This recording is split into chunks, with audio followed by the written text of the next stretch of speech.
Los martes a las 8:30 en El Balance nos vestimos de gala para recibir los debates Transforma España. De la mano de Eduardo Serra y moderado por Federico Quevedo, todas las semanas dedicaremos un espacio a reflexionar y debatir sobre aquellos asuntos que contribuyan a transformar el futuro y hacer del nuestro un país mejor.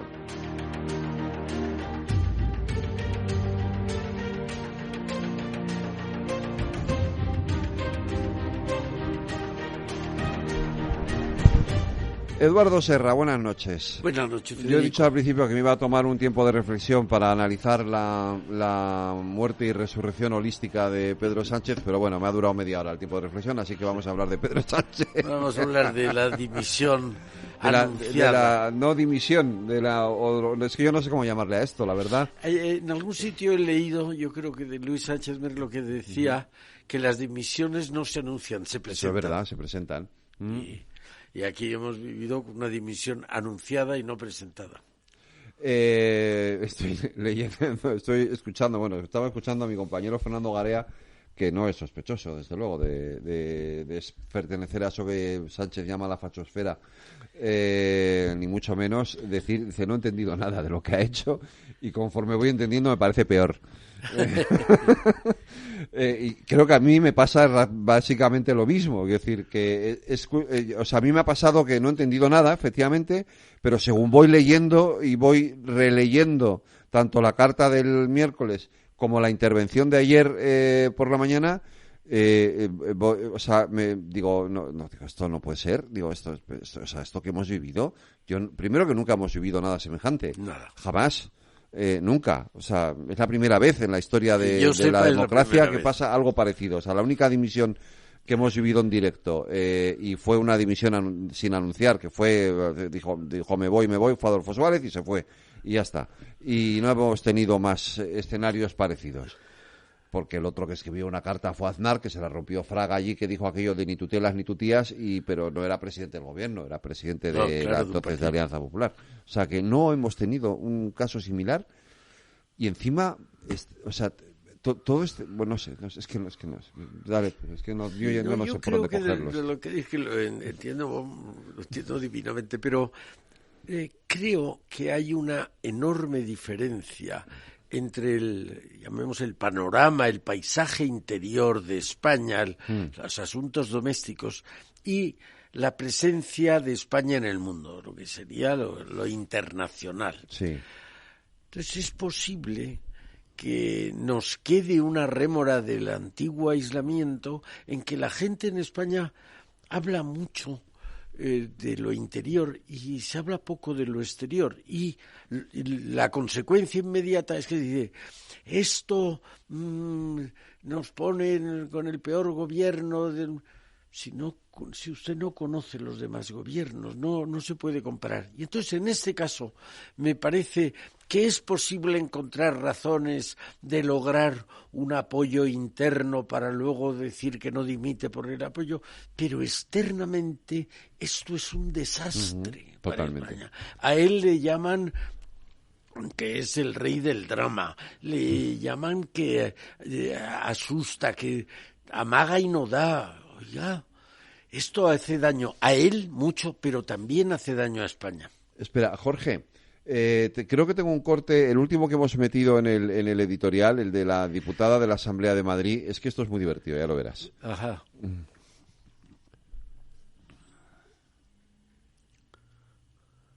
En el editorial, te digo. Miren, les voy a decir el ridículo internacional al que nos sometemos. La BBC, Spain's PM will not resign after allegations against wife. Le Monde, Espagne, le Premier ministre Pedro Sánchez annonce rester au pouvoir 5 jours après avoir menacé de démissionner. O la Repubblica Italiana, Sánchez non lascia dopo l'inchiesta a carico della moglie, continuerò con più forza di prima. Si quieren se compran un pinganillo de esos que venden en el Congreso de los Diputados y así se lo pueden traducir simultáneamente. La realidad es que ustedes nos han dejado a todos los españoles en ridículo ante la sociedad internacional, y mientras acosan, insultan, persiguen, humillan, nosotros estamos enfrente de ustedes, por supuesto, siempre.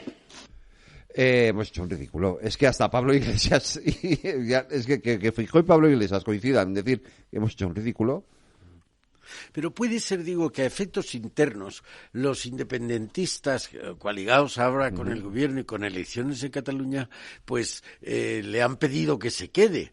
Han dicho, han hecho muestras de dos cosas. Una, apoyar a Pedro Sánchez y dos, dejar de ir contra él con las elecciones catalanas en puertas. Sí. Yo creo que eso, pues es posible que aquí haya rendido algún efecto positivo, pero en el mundo eso no hay ningún efecto positivo, como acaba de demostrar con ese corto de la Asamblea. Efectivamente. Bueno, ¿qué es? ¿Tú leíste la carta? Yo leí la carta. Bueno, yo creo que vamos a ver, primero te quedas dubitativo. ¿Qué es lo que pretende con esto? ¿Se va a ir de verdad o es una añagaza / amenaza? Uh-huh. Y al final yo me inclinaba porque no se iba a marchar. Ha demostrado tanto apego al poder que no se iba a marchar. Pero al final, cuando escuché su intervención ayer en Moncloa, lo que vi es que era una amenaza. Estaba amenazando, y tengo que decir, a los medios de comunicación y a la justicia, ¿no? Los medios de comunicación tendría que cortar o menoscabar la libertad de prensa, y en la justicia ir contra la independencia del Poder Judicial. Dos señales tan inequívocas de una democracia que si falta una de las dos ya no se puede hablar de democracia. Bueno, es que obviamente la libertad de información es uno de los pilares fundamentales, ¿no?, de cualquier democracia liberal, y desde luego está recogida como tal en el artículo 20 de nuestra Constitución española, ¿no? Entonces, pero es verdad que él habla de esto, y este es un debate interesante de todas formas también, porque nosotros mismos, incluso los medios, tenemos nuestro propio debate sobre si debemos poner algunos límites a eso que se llaman los bulos, las mentiras, las fake news, que determinados pseudomedios que han crecido al amparo también del populismo nos han traído en los últimos tiempos, ¿no? Y es verdad que el periodismo ha cambiado y nos hemos encontrado con algunos que son más activistas que periodistas, ¿no? De un lado y del otro, Aquí no, desde luego, pero para eso y para muchas otras cosas están los jueces, que son los que deben juzgar si se ha extralimitado el periodista de turno o no se ha extralimitado, se ha conculcado la libertad de prensa o la ha respetado. Yo creo que eso es la historia de todos los autócratas, de todos los dictadores, que les molesta mucho la libertad de prensa. Y luego, por el otro lado, el lawfare, el ataque a los... Oiga, esto empezó con una moción de censura apoyada en una sentencia que luego fue revocada. Es decir, eso lo ha utilizado usted. Usted es el que ha enseñado la manera de utilizar el Poder Judicial para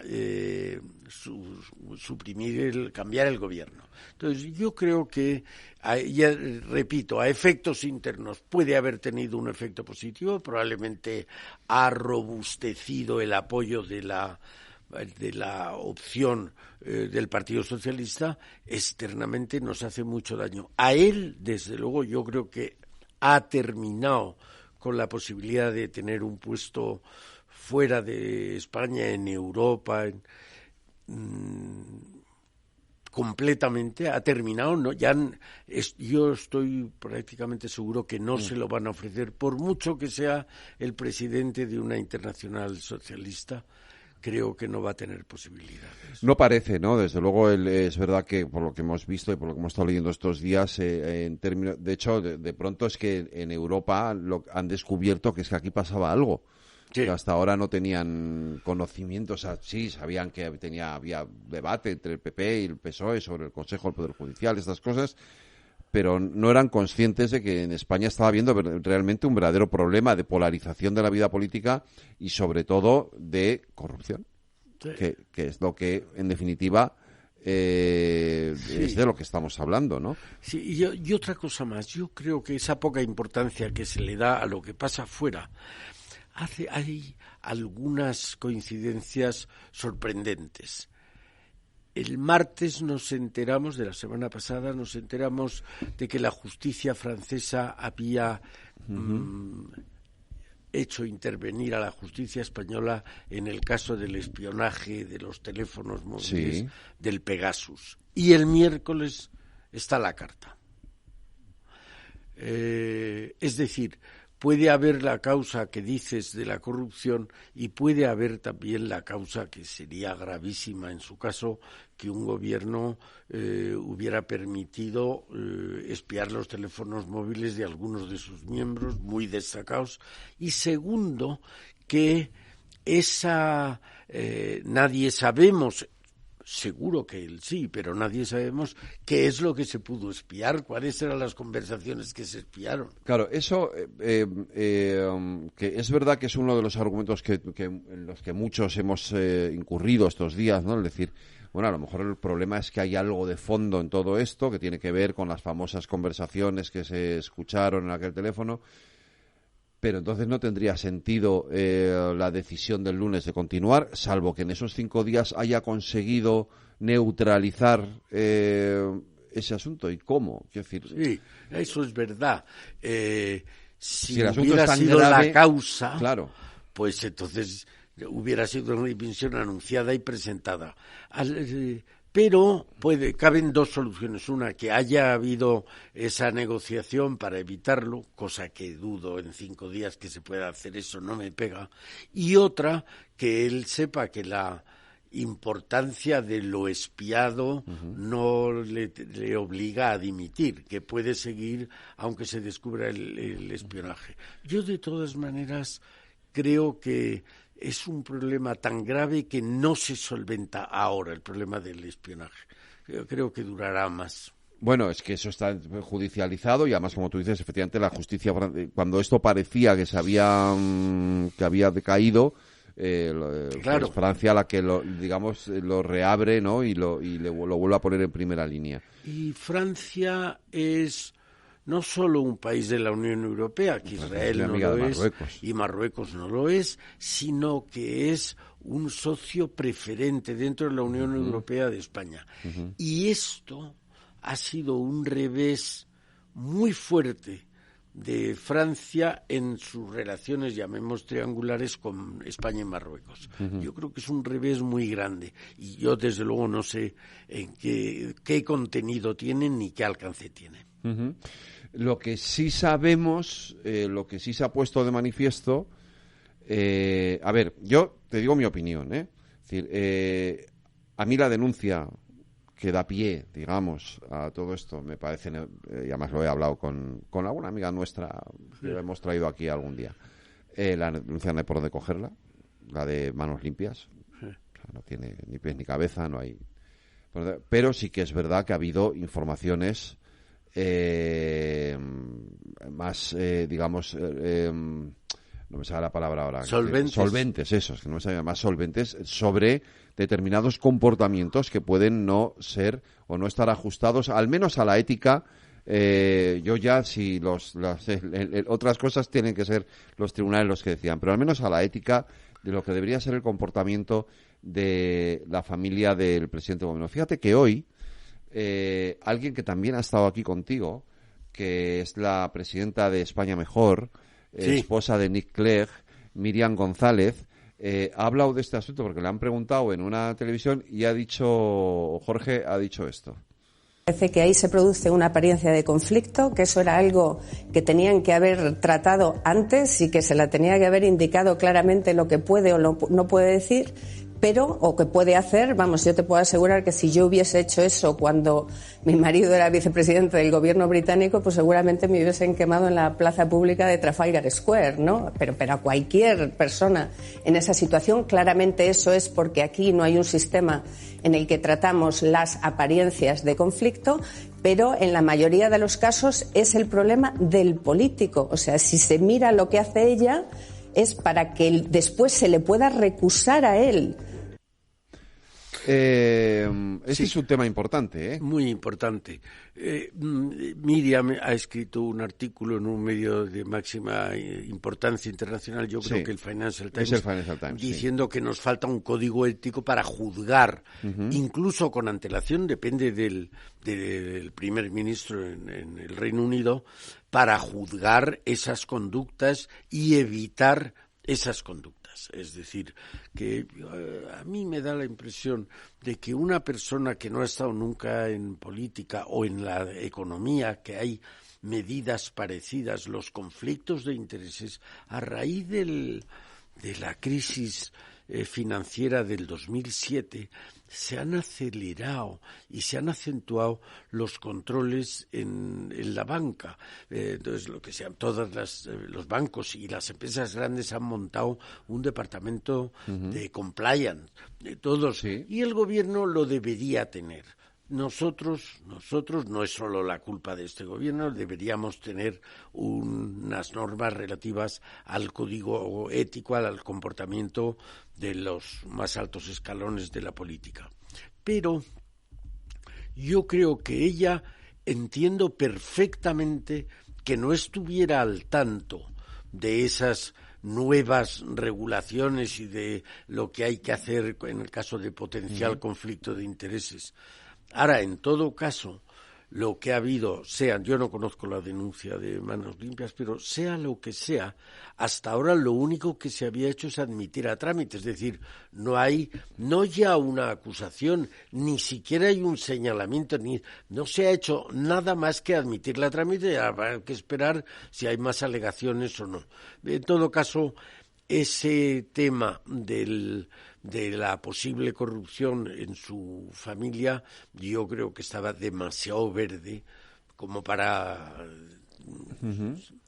responder con la contundencia del anuncio de la dimisión. Ayer alguien tan poco sospechoso también como de ser de la fachosfera como Jordi Sevilla, que no es precisamente un dirigente del Partido Popular, a ver si encuentro el tuit, que lo estoy buscando por aquí,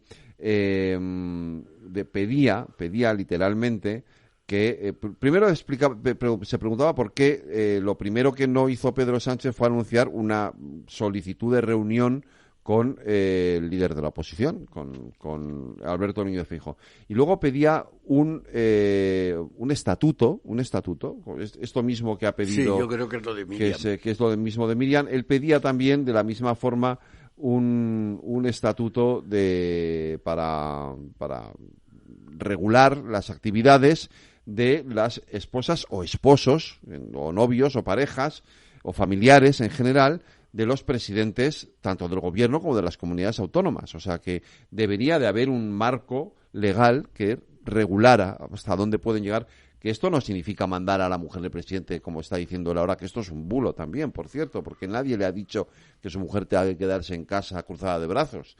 Lo que le han dicho es que su trabajo no puede estar relacionado o vinculado con su actividad como presidente del gobierno, ¿no? Clarísimo. Que esta es la cuestión, en definitiva, ¿no? Y eso deberíamos de crear este debate, ¿no? Sobre cómo hacemos esto, ¿no?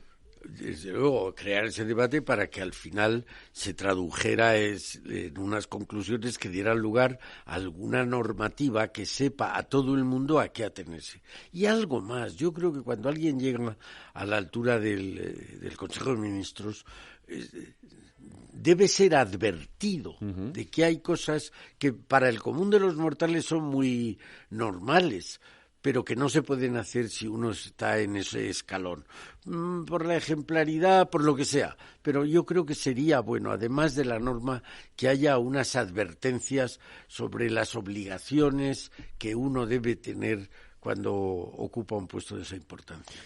Porque aquí están, por un lado, los negocios o los supuestos negocios, o aquí no podemos, estamos siempre hablando de la presunción de inocencia, que esto es también una máxima constitucional, por supuesto, y no solo de eso, también estamos hablando de una cuestión que se llama caso Koldo y de todo un clima de corrupción que se ha instalado, sobre todo a raíz de la famosa pandemia y del tema de las mascarillas, y que de alguna manera tengo yo la sensación de que el presidente del gobierno lo que quiere es taparlo.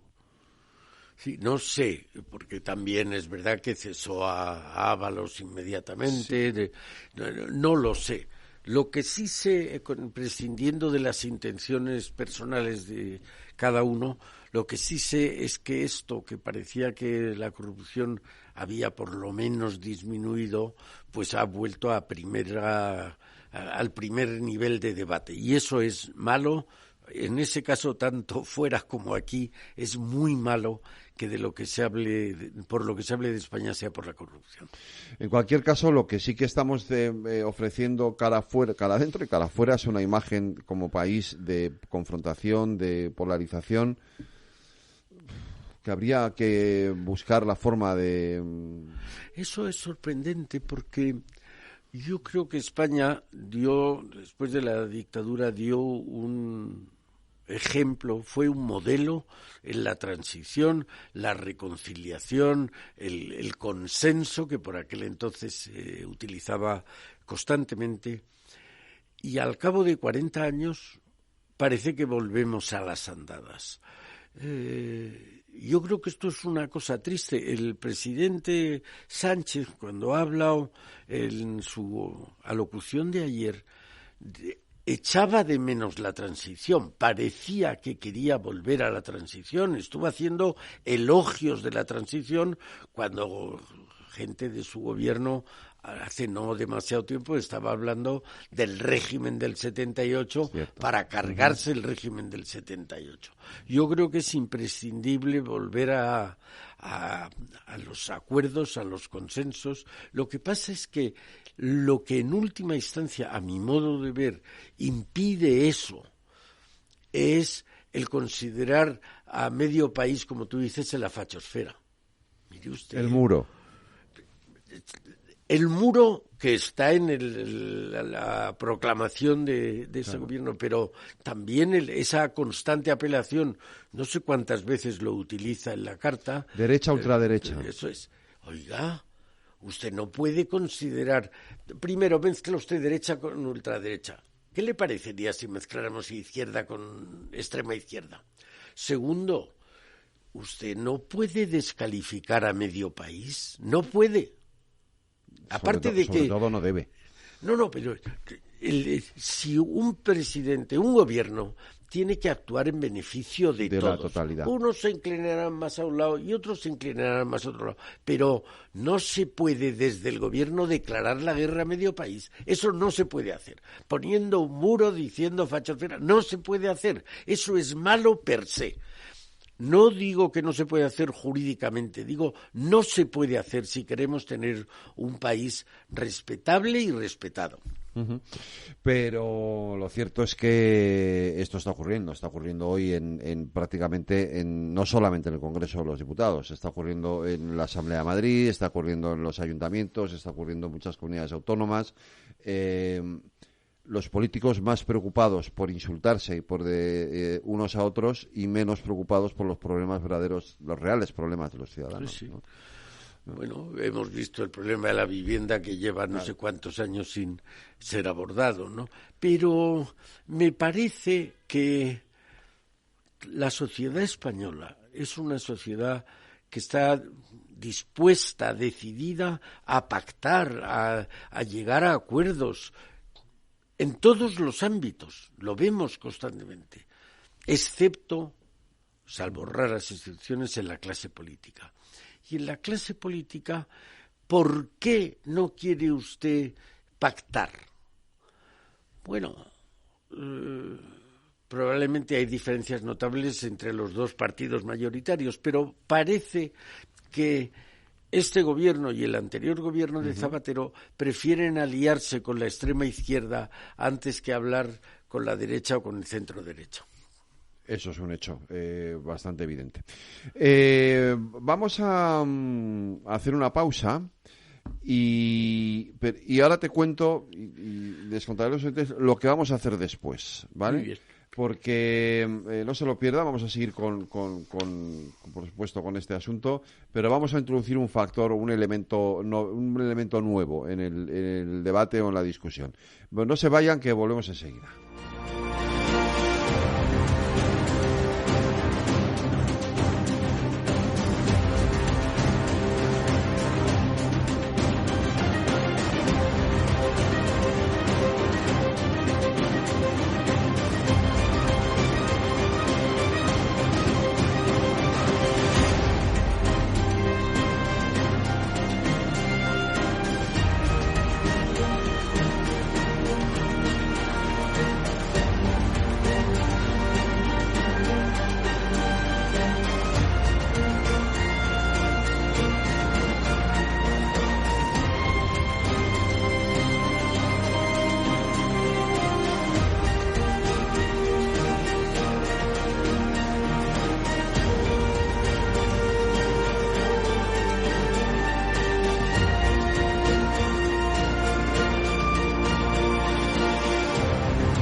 Transforma España.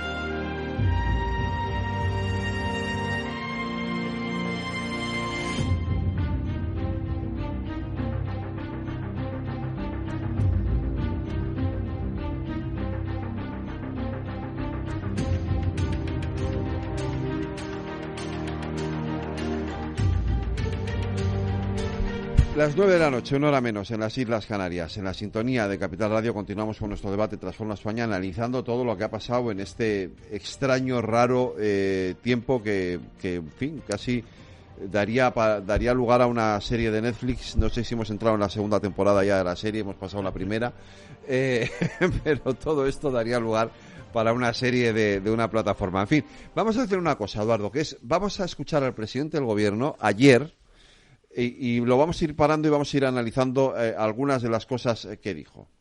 Buenas tardes. Como saben, el pasado miércoles escribí una carta dirigida a toda la ciudadanía. En ella les planteaba si merecía la pena soportar el acoso que desde hace 10 años sufre mi familia a cambio de presidir el Gobierno de España. Hoy, tras estos días de reflexión, tengo la respuesta clara. Si aceptamos todos, como sociedad, que la acción política permite el ataque indiscriminado a personas inocentes, entonces no merece la pena. Si consentimos que la contienda partidista justifique el ejercicio del odio, de la insidia y de la falsedad hacia terceras personas, entonces no merece la pena. Si permitimos que las mentiras más groseras sustituyan el debate respetuoso y racional basado en evidencias, entonces no merece la pena. Por muy alto que sea, no hay honor que justifique el sufrimiento injusto de las personas que uno más quiere y respeta, y ver cómo se intenta destruir su dignidad sin el más mínimo fundamento. Tal y como les anuncié, necesitaba parar y reflexionar sobre todo ello. Y sé que la carta que les envié pudo desconcertar porque no obedece a ningún cálculo político. Y es cierto. Soy consciente de que he mostrado un sentimiento que en política no suele ser admisible. He reconocido ante quienes buscan quebrarme, no por quién soy, sino por lo que represento, que duele vivir esta situación, que no deseo a nadie. También porque, sea cual sea nuestro oficio, nuestra responsabilidad laboral, vivimos en una sociedad donde solo se nos enseña y se nos exige mantener la marcha a toda costa. Pero hay veces en que la única forma de avanzar es detenerse, reflexionar y decidir con claridad por dónde queremos caminar. Vale, yo hasta ahí, y después de, sabiendo además que venía de ver al rey, y ahora hablamos de esto también, dije, se va. Sí, no fuiste el único, hubo mucha gente que claro, pensó eso. Digo, se va. Ha dado todas las razones por las cuales va a presentar la dimisión. Algunas de las cuales incluso hasta puedo estar de acuerdo, que es verdad que personalmente entiendo que todo esto puede doler mucho y ser muy, en fin, uno el presidente de gobierno debe de venir llorado de casa, pero bueno, bien, humanamente, si me apuras, no me lo creo, pero bueno, vale, pues vamos a aceptar que efectivamente tiene este punto de dolor. Bueno, hasta ese momento yo pensaba que iba a dimitir, porque además, y aquí por eso te decía, quiero decir, introduzco este factor porque me parece fundamental, el aprovechamiento de la figura del rey. Es decir, si tú vas a ver al rey y dimites, vale, pero ir a ver al rey para decirle que no ha pasado nada y meterle, entre comillas, en el ajo, me parece gravísimo. Sí, a mí de lo primero que me sorprendió, bueno, primero dijo buenas tardes a las 11 de la mañana. A las 11 de la mañana, es verdad. Bueno, también empezó la carta diciendo, querido ciudadano, como sabéis todos vosotros, algo así, o sea, ha sido pero todo lo que me sorprendió, debo decir que gratamente, fue el tono. a mí me recordaba el tono del Pedro Sánchez cuando juraba que nunca pactaría con Bildu, que lo podía decir 5 Pedro 25, que traería a Puigdemont para meterlo en la cárcel. Tenía un tono pausado, moderado, tranquilo. Y ayer me empezó, todo lo que hemos oído es con ese tono. Digo, bueno, pues a ver si volvemos a las andadas. Probablemente era un wishful thinking, pero a ver si volvemos a las andadas y volvemos a llevarnos bien, ¿no? Eso fue lo primero. Luego, como tú dices, apela a valores que muchos compartimos. La honorabilidad, la no difamación, los valores familiares, las personas a las que queremos y respetamos. Oiga, esto está muy bien. Todo eso estaba muy bien, efectivamente. Y entonces dijimos, bueno, pues entonces efectivamente va a dimitir, se va y tal. Pero entonces apareció esto. He actuado desde una convicción clara. O decimos basta, o esta degradación de la vida pública determinará nuestro futuro, condenándonos como país. Es cierto que he dado este paso por motivos personales, pero son motivos que todo el mundo puede entender y sentir como propios, porque responden a valores troncales de una sociedad solidaria y familiar, como es la española. Porque esto no es una cuestión ideológica. Estamos hablando de respeto, de dignidad, de principios que van mucho más allá de las opiniones políticas y que nos definen como sociedad.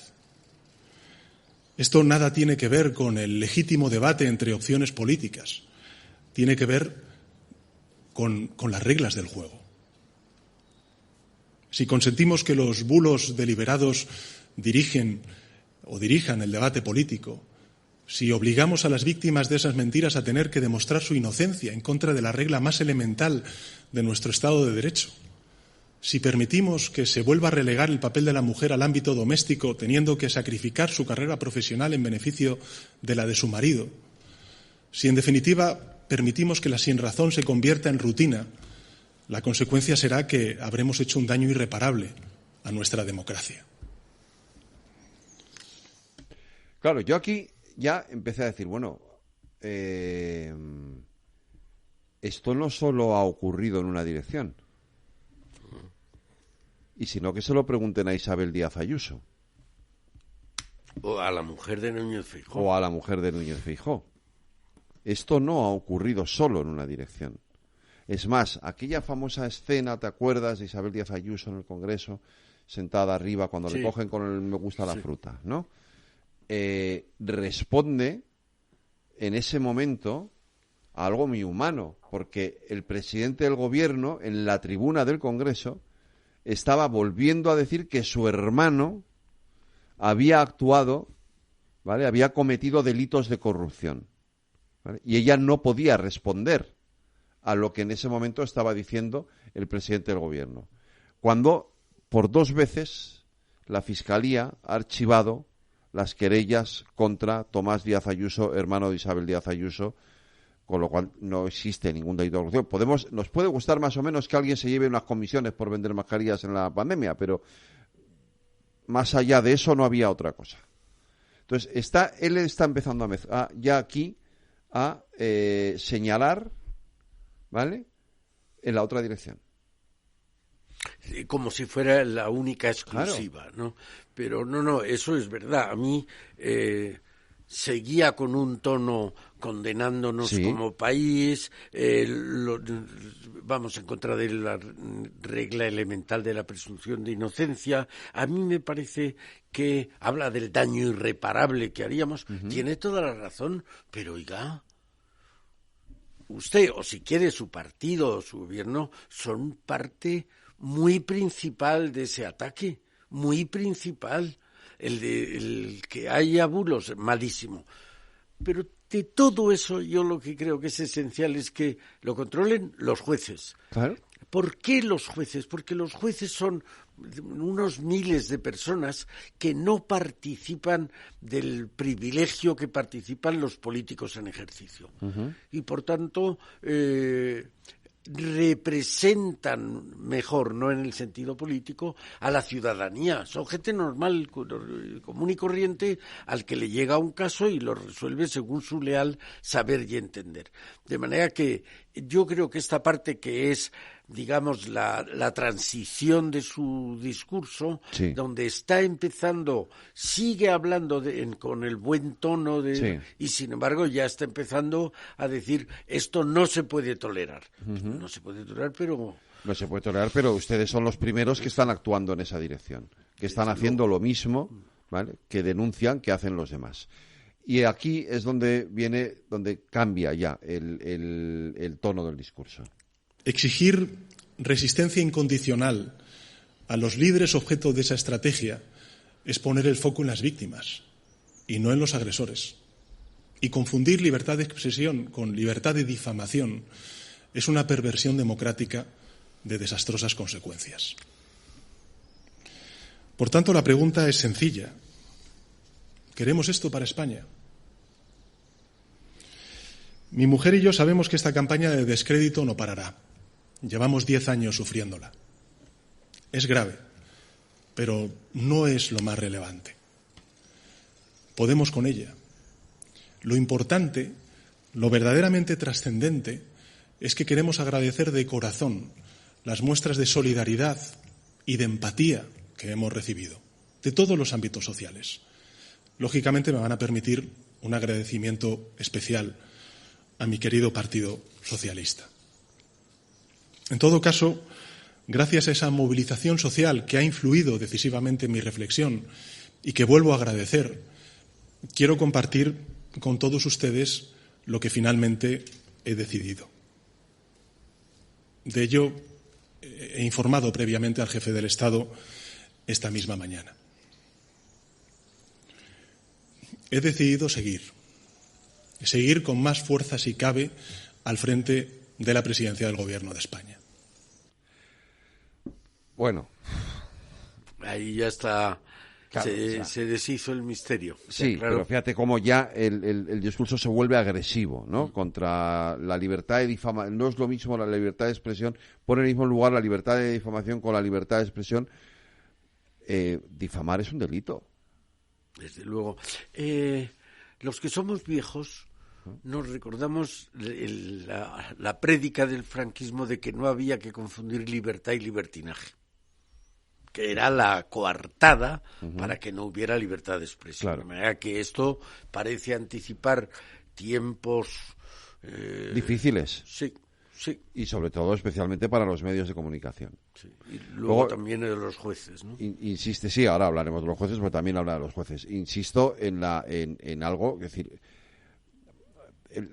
es verdad que se le ha criticado, pero como se ha criticado a otros presidentes del gobierno en este país, anda, que no han recibido Felipe González, todos. Suárez, Aznar, Zapatero, Rajoy, críticas más o menos duras de un lado y y decir, Begoña, yo conozco a Begoña, o sea, yo hasta esto último no tengo la percepción, alguna tontería que se ha dicho por ahí, pero bueno, esto es inevitable, es decir, esto es gente imbécil que dice Begoño en vez de Begoña, o sea, chorradas de estas, con perdón, de la hora que es, pero ya sabemos que lo va a ver, entonces...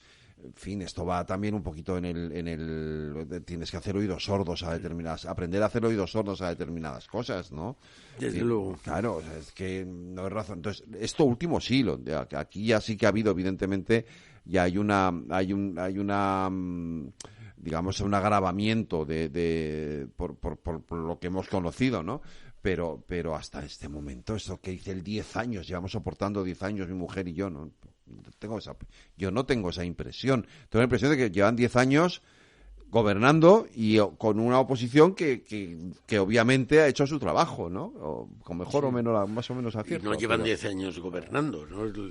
Tampoco. La moción de censura no fue del año... Es de 2018. Claro, por eso no del 14. Pero a mí me parece que, como tú dices, ya empieza un lenguaje, un tono más agresivo, que luego lo va a confirmar cuando dice no es un punto y seguido, sino un punto y aparte.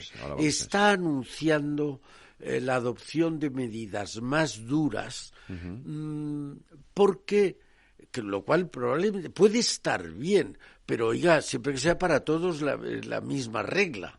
O sea, lo que no puede ser es que los diputados sean los que juzguen a los jueces. A los jueces no les puede juzgar más que los propios jueces. Los propios jueces, efectivamente. Vamos a seguir escuchándole. Esta decisión no supone un punto y seguido. Es un punto y aparte, se lo garantizo. Por eso asumo ante ustedes mi compromiso de trabajar sin descanso, con firmeza y con serenidad, por la regeneración pendiente de nuestra democracia y por el avance y la consolidación de derechos y de libertades. Asumo la decisión de continuar con más fuerza, si cabe, al frente de la presidencia del Gobierno de España. Solo hay una manera de revertir esta situación: que la mayoría social, como ha hecho estos 5 días, se movilice en una apuesta decidida por la dignidad y el sentido común, poniendo freno a la política de la vergüenza que llevamos demasiado tiempo sufriendo. Porque esto no va del destino de un dirigente particular, eso es lo de menos. Se trata de decidir qué tipo de sociedad queremos ser. Y creo que nuestro país necesita hacer esta reflexión colectiva. De hecho, durante estos 5 días ya hemos comenzado a hacerla. Una reflexión colectiva que abra paso a la limpieza, a la regeneración, al juego limpio. Llevamos demasiado tiempo dejando que el fango colonice impunemente la vida política, la vida pública, contaminándonos de prácticas tóxicas inimaginables hace apenas unos años. Tremendo. Esa es la prueba del 9. Claro. Yo creo que cuando dice medidas más duras, cuando dice punto y aparte, está anunciando medidas que luego llama de regeneración democrática. Ojalá fueran de regeneración democrática. Pero habla de otra cosa que me parece extraordinariamente peligrosa, que es la mayoría social que se ha manifestado estos días. ¿Serán 12.000? Que sean 10.000, 20.000, 100.000. Pero la mayoría social en un país de 47 millones no son 100.000. Claro. Otra vez está dando un ejemplo de partidismo. Él no va a ir contra... Entiende que esos 12.000 o 15.000 son los que le apoyan a él, oiga. No, mire usted tiene la jefatura del Poder Ejecutivo en España, que gasta prácticamente el 40 o el 40 y tantos % del PIB. Usted, en última instancia, es el responsable de que cobren a fin de mes millones, esta vez sí que millones, no unos miles. No confunda la mayoría social con el asalariado, no puede ser. Mayoría social se muestra en una democracia en las elecciones, no en una manifestación de apoyo en la sede del partido. Obvio. Y luego habla de esto, de la máquina del fango, que, claro, dices, perdón, la máquina del fango la lleva utilizando también usted, ¿vale? Y su partido, y gente como Óscar Puente y compañía, la llevan utilizando desde el principio de esta legislatura. Entonces, ¿de qué máquina del fango me habla? ¿No? Sí, es curioso, por eso digo que no adopta aquí una postura comprensiva de defender a todos, sino una posición partisana de unos son los buenos y otros son los malos. Y luego dice una cosa que a mí me encanta, dice, esto no va de mí, ¿cómo que no? Va de usted y de nada más. No va de ninguna otra cosa, ¿no? Sí, eso claro, es una táctica, ¿no? En el lenguaje peligrosa, ¿no? Claro, no, como que no va de ti, claro que va de ti. Usted, claro que va de él, ¿no? Va de él. Sí, esto es un tema parecido al de Puigdemont. Es decir, va de él también. Es decir, es el planteamiento de estos líderes populistas, ¿no? Es decir, o todos, o conmigo contra mí, ¿no? Sí. Es eso, en definitiva. Sí, va de él, porque va del o conmigo o contra mí. Sí. O estáis conmigo o estáis todos contra mí. Esa diferencia de los buenos y los malos separados por ese muro del que hablabas antes, claro, que eso es lo contrario de lo que parecía anticipar al comienzo de este discurso. hablando de todos, de la democracia del país. Ahora ya no es la democracia del país, son los buenos contra los malos, ¿no? Efectivamente. Se rompe el hilo del discurso. Vamos a terminarlo. Apelo en consecuencia a la conciencia colectiva de la sociedad española. Una sociedad que desde el acuerdo generoso supo sobreponerse a las terribles y profundas heridas del peor de sus pasados. Una sociedad que consiguió vencer de manera ejemplar todos los desafíos democráticos que sufrió, que superó con éxito una pandemia, que pese al difícil contexto geopolítico que sufrimos con guerras en Oriente Medio y en Ucrania, vive un muy buen momento económico y respira paz social.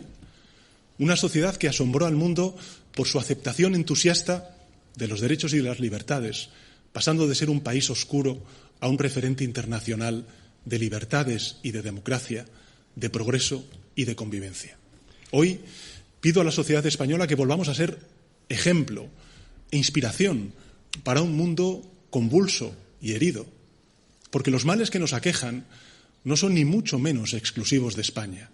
Forman parte de un movimiento reaccionario mundial que aspira a imponer su agenda regresiva mediante la difamación y la falsedad, el odio y la apelación a miedos y amenazas que no se corresponden ni con la ciencia ni con la racionalidad. Fíjate que aquí puedo estar de acuerdo con él, ¿vale? En que efectivamente ese riesgo existe.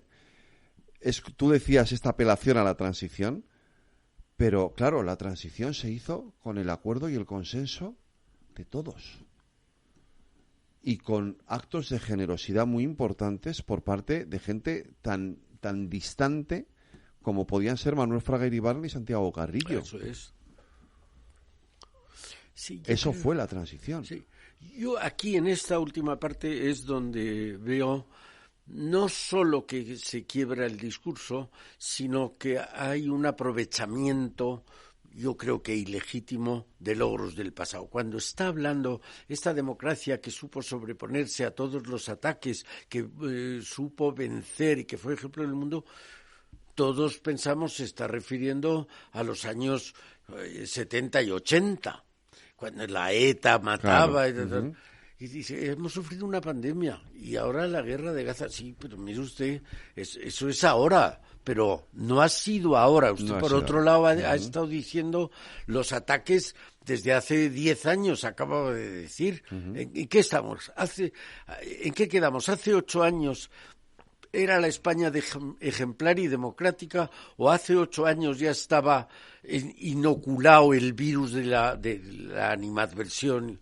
Es lo que aquí que creo que quiebra completamente el discurso. Oiga, ¿usted se refiere a una época ejemplar que superamos los desafíos de la democracia o se refiere a anteayer donde había la corrupción en la compra de mascarillas? ¿De verdad?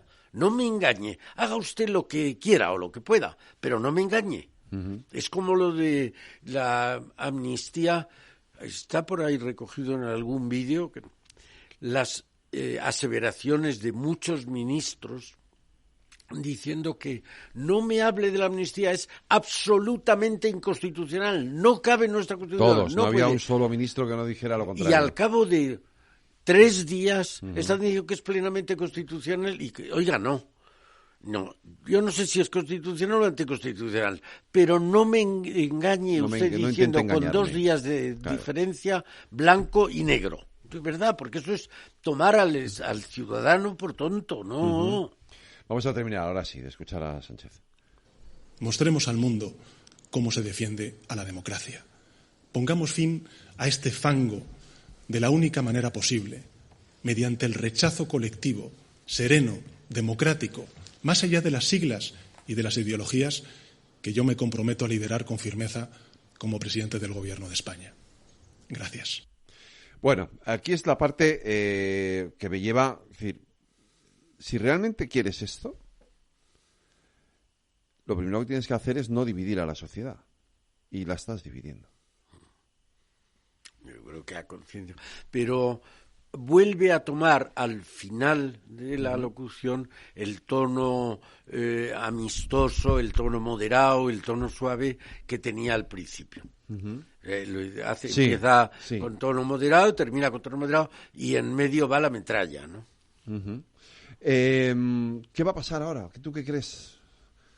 O sea, evidentemente van a venir, o sea, hoy no ha pasado nada en el Consejo de Ministros, pero es evidente que van a venir cambios legislativos y ya veremos en qué dirección, ¿no? Claro, esta es la parte más.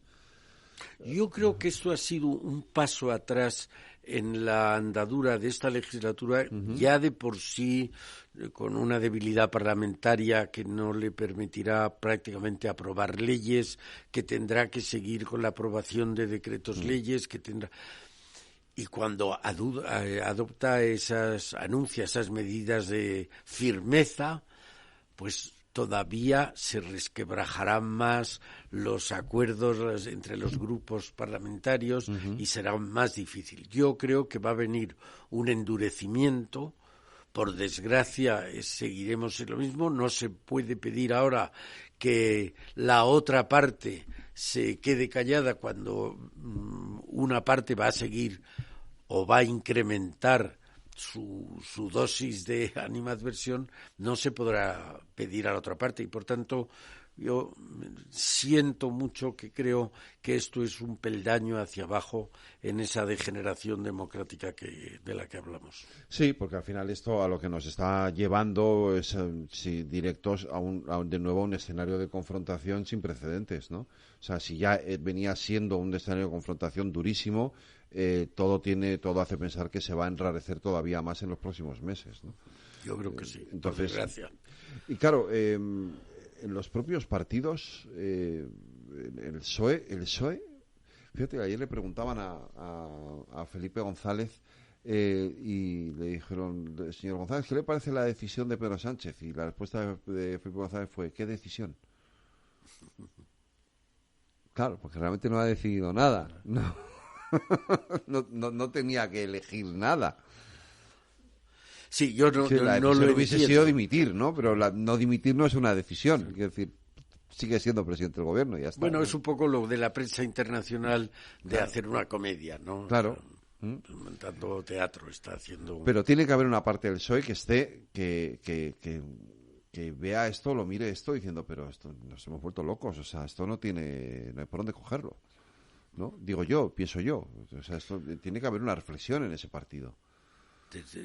Sí, desde luego.